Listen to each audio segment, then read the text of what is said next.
Hello students welcome to my SM study channel. तो आज ভিডিওত মই তোমালোকৰ ক্লাছ 7ৰ তোমালোকৰ অসমীয়া যেটো কিতাপ আছিল উন্মেষ ঠিক আছে নতুন কিতাপ তোমালোকৰ পাৰ্ট নম্বৰ 13 13 নম্বৰ চেপ্টাৰটোৰ নাম কি তোমালোকৰ খেলো আহা ঠিক আছে। তো মই আজি তোমালোকক এই চেপ্টাৰটো থকা যিবোৰ ভিতৰুৱা কোৱেশ্চন আছে এইবোৰ আলোচনা কৰাই দিম ঠিক আছে। আৰু তোমালোকৰ পাৰ্ট ভিত্তিক যিবোৰ কোৱেশ্চন আছে এইবোৰ মই তোমালোকক আলোচনা কৰাই দিম ঠিক আছে। তো তোমালোকে যদি এতিয়ালৈকে মোৰ চেনেলটো তোমালোকে সাবস্ক্ৰাইব কৰা নাই তোমালোকে সাবস্ক্ৰাইব কৰিবা ঠিক আছে। আৰু ভিডিওটো লাইক কৰি দিবা। তোমালোকে এই পাঠটো আৰম্ভ কৰাৰ আগতে তোমালোকে এই বাকচৰ ভিতৰত যিখিনি কথা আছে এইখিনি পঢ়িবা ঠিক আছে। আৰু তোমালোকে এই কবিতাটি তোমালোকে এবাৰ ৰিডিং মাৰি ল'বা ঠিক আছে। আৰু তোমালোকৰ যি লেখকৰ যি পৰিচয় আছে গীতিকাৰ পৰিচয় ঠিক আছে মই তোমালোকক এইখিনি আলোচনা কৰাই দিম। লেখকৰ পৰিচয়খিনি মই তোমালোকক আলোচনা কৰাই দিম। আৰু ইয়াৰ ভিতৰত কি কি তোমালোকৰ ভিতৰুৱা কোৱেশ্চন হ'ব পাৰে এই সকলোবোৰ কোৱেশ্চন মই তোমালোকক এইটো চেনেলত বা এইটো ভিডিওত মই তোমালোকক আলোচনা কৰাই দিম। তোমালোকে জাস্ট এটা সাবস্ক্ৰাইব কৰিবা আৰু ভিডিওটোত এটা লাইক কৰি দিবা ঠিক আছে। এটা আমাক কি কোৱেশ্চন দিছে যে তলত দিয়া প্ৰশ্নবোৰৰ শুদ্ধ উত্তৰটো বাছি উলিয়াই সঠিক বৃত্তটো পূৰ কৰা। প্ৰথম কোৱেশ্চন কি দিছে শৰীৰ সবল কৰিবৰ বাবে আমি কি কৰিব লাগে। অপচন নম্বৰ এ দিছে হাঁহিব লাগে। অপচন নম্বৰ ক দিছে আমাক হাঁহিব লাগে। অপচন নম্বৰ খ দিছে আমাক পৰ্বত বগাব লাগে। অপচন নম্বৰ গ দিছে খেলিব লাগে। আৰু ইয়াত দিছে অপচন নম্বৰ ঘ দিছে সম্প্ৰীতি কৰিব লাগে ঠিক আছে। তো ইয়াতে আমাৰ শুদ্ধ উত্তৰ হ'ব অপচন নম্বৰ গটো যে খেলিব লাগে ঠিক আছে। তাৰপিছত আমাক যি বাকি কোৱেশ্চন দিছে এই কোৱেশ্চনটো কি দিছে যে তলৰ কোনবিধ খেল মুকলি পথাৰত খেলা খেল নহয় ঠিক আছে। মুকলি পথাৰত কৈছে বক্সিং দৌৰ নাও খেল ফুটবল। 2 নম্বৰ কোৱেশ্চনটো তোমালোকে আকৌ এবাৰ পঢ়া তলৰ কোনবিধ খেল মুকলি পথাৰত খেলা খেল নহয় ঠিক আছে। উত্তৰ হ'ব তোমালোকৰ বক্সিং হ'ব ঠিক আছে। ক নম্বৰ কোৱেশ্চন হৈছে ক নম্বৰ অপচন হৈছে তোমালোকৰ শুদ্ধ অপচন যে বক্সিং আমি মুকলি পথাৰত খেলিব নোৱাৰোঁ ঠিক আছে। 2 নম্বৰ কোৱেশ্চন কি দিছে ইয়াৰ পিছত আমাক ডাইৰেক্ট কোৱেশ্চন যে তলত দিয়া প্ৰশ্নকেইটাৰ উত্তৰ কোৱা আৰু লিখা। কি কৈছে প্ৰথম কোৱেশ্চন যে খেলে আমাক কি কি শিকায় ঠিক আছে। ভেৰি ভেৰি ইম্পৰ্টেণ্ট কোৱেশ্চন উত্তৰ দি আছে যে খেলে আমাক বুদ্ধি সকলোৰে লগত মিলাপ্ৰীতি আৰু সম্প্ৰীতিৰে থাকিবলৈ শিকায়। ইয়াৰ লগতে ই আমাৰ মনৰ পৰা ভয় ভীতি দূৰ কৰি নিৰ্ভীক হ'বলৈ শিকায় ঠিক আছে।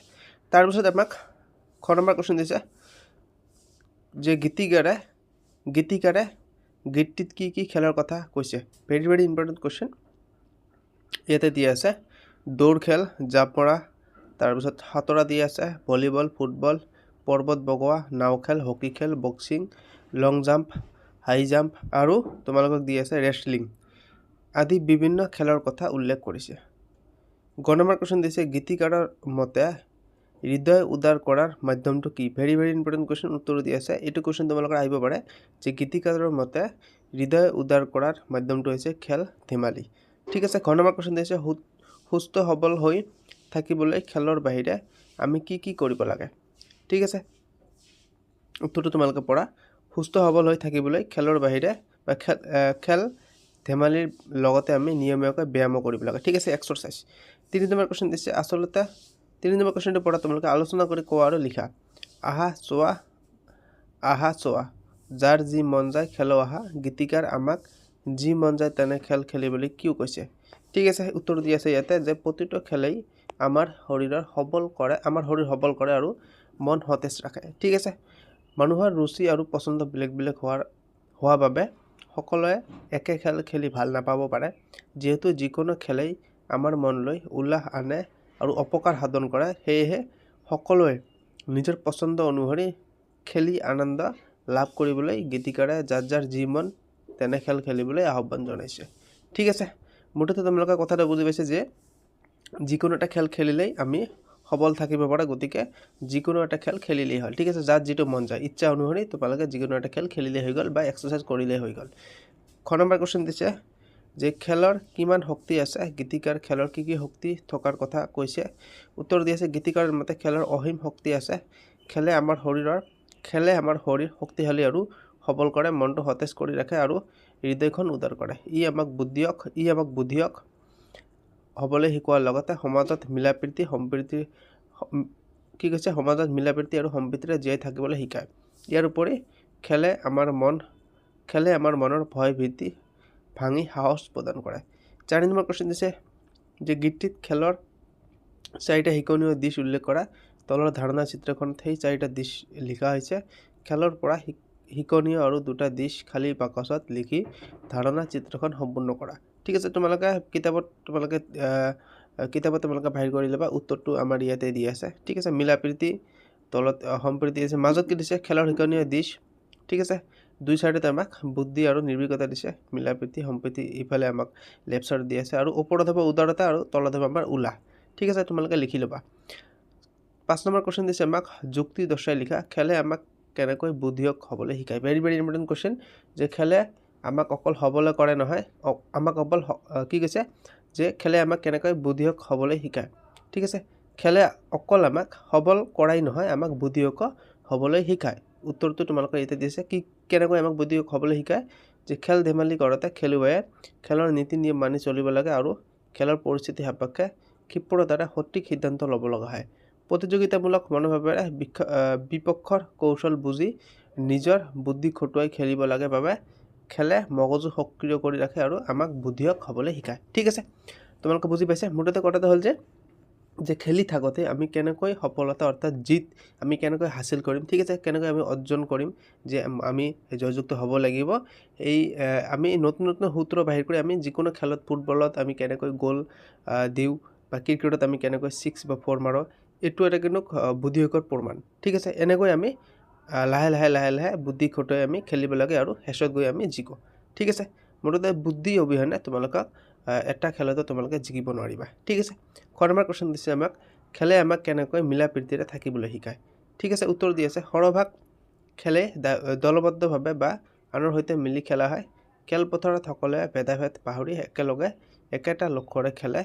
জয় পৰাজয়ক মানি লৈ খেলুৱৈ সুলভ মনোভাৱেৰে ইজনে সিজনক সহায় কৰি খেলিবলগীয়া হোৱাৰ বাবে খেলে আমাক সমাজত সকলোৰে লগত মিলা প্ৰীতিৰে থাকিবলৈ শিকায়।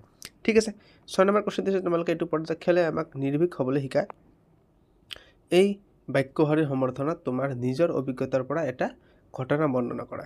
ঠিক আছে, এই কুৱেশ্যনটো ইমান ইম্পৰ্টেণ্ট নহয়, তোমালোকে তথাপি পঢ়ি ল'বা। এই কুৱেশ্যনটো কিন্তু ইম্পৰ্টেণ্ট নহয়। ঠিক আছে, ইমান ইম্পৰ্টেণ্ট নহয়। মই তোমালোকক ইয়াৰ আগতে যিবোৰ বৰ্ড কুৱেশ্যন পঢ়াই দিছোঁ, এই সকলোবোৰ কুৱেশ্যন ইম্পৰ্টেণ্ট, কিন্তু এইটো কুৱেশ্যন ইম্পৰ্টেণ্ট নহয়।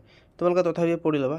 ঠিক আছে, তথাপি তোমালোকে পঢ়ি ল'বা। কুৱেশ্যন নম্বৰ 7 কি দিছে আমাক, যে শব্দ সাজি লিখা আৰু কাষত থকা বিপৰীত অৰ্থ প্ৰকাশক শব্দৰ সৈতে আঁচ টানি মিলাবা। ঠিক আছে, কুৱেশ্যনটো তোমালোকে কিতাপৰ পৰা পঢ়ি ল'বা। উত্তৰটো ইয়াতে দি আছে, যে বল সবল দুৰ্বল, তেজ সতেজ নিস্তেজ।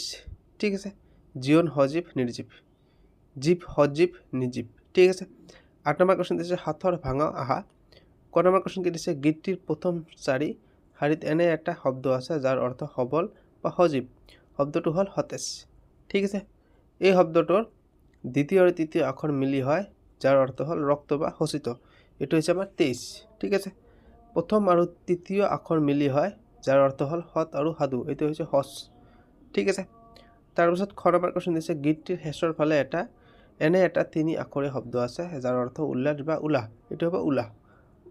কুৱেশ্যনত কি দিছে, উল্লাস বা উষা, এইটো হ'ব আমাৰ উলাহ।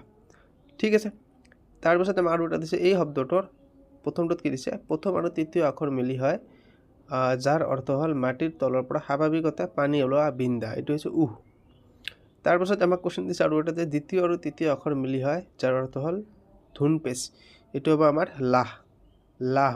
ঠিক আছে, তাৰপিছত আমাক 3 নম্বৰ কুৱেশ্যন দিছে, তৃতীয় আৰু দ্বিতীয় আখৰ মিলি হয়, যাৰ অৰ্থ হ'ল এঢলীয়া বা একচিতীয়া। ঠিক আছে, বা একতীয়া, তো ইয়াৰ উত্তৰ আমাৰ ইয়াত দিছে হলা হ'ব এইটো। ঠিক আছে, 4 নম্বৰ কুৱেশ্যন দিছে, দ্বিতীয় আৰু প্ৰথম আখৰ মিলি হয়, এবিধ পাচলি নাম লাও হ'ব। ঠিক আছে, 9 নম্বৰ কুৱেশ্যন দিছে আমাক গীতটিৰ মূলভাৱ লিখা। ইম্পৰ্টেণ্ট কুৱেশ্যন তোমালোকৰ ডক্টৰ নিৰ্মল প্ৰভা বৰদলৈৰ দ্বাৰা ৰচিত খেলুৱা গীতটিৰ মূলভাৱ হ'ল মানৱ জীৱনত খেল ধেমালিৰ অপৰিসীম গুৰুত্ব। ঠিক আছে, তোমালোকে চুটিকৈ এইটো লিখি ল'বা, চুটিয়ে দি আছে, তোমালোকে ইয়াৰ পৰা নিজে কৰি ল'বা।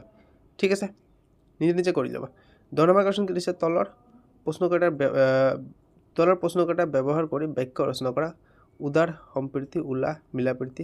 ঠিক আছে, এইবোৰ দিছে, উদাৰ হৈছে সদায় আনক সহায় কৰিবলৈ আমাৰ মনটো উদাৰ হ'ব লাগে। ঠিক আছে, সম্প্ৰীতি দি আছে, খেলৰ জৰিয়তে মানুহৰ মাজত ভাতৃত্ববোধ আৰু সম্প্ৰীতি গঢ়ি উঠে। উল্লাস দি আছে, পঢ়ি ল'বা। মিলা প্ৰীতি দি আছে, আমি সমাজত সকলোৰে সৈতে মিলা প্ৰীতিৰে বসবাস কৰিব লাগে। ঠিক আছে, যাতে এজনে আনজনক ক্ষতি নকৰাকৈ, ঠিক আছে, আমি মিলা প্ৰীতিৰে বসবাস কৰিব লাগে।